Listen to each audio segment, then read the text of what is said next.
get to hang around with a fellow eccentric of the same type in Warren. Yeah. Okay, Gary, before we go too far with this, In the fourth quarter of last year, the GEICO combined ratio went up over 100% for the first time since, I think, some quarter in 2001. Now, I realize a quarter doesn't make a trend, but something unusual happened in the quarter.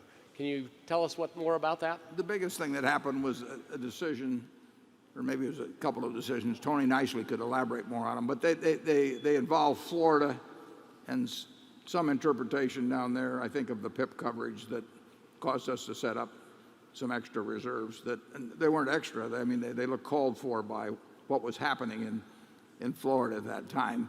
But it was a one-time sort of arrangement. And in the first quarter of this year, on a comparable basis, as you've probably seen in our Q, we wrote it about 91. So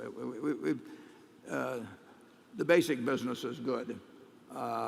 But the Florida, that Florida decision cost us significant money because it changed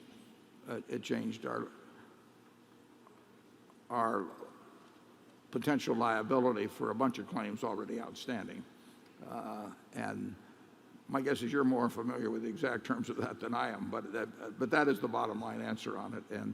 And GEICO, every metric for GEICO that I've seen this year, in terms of retention, combined ratio on seasoned business versus new, all of that sort of thing is quite consistent with our general record.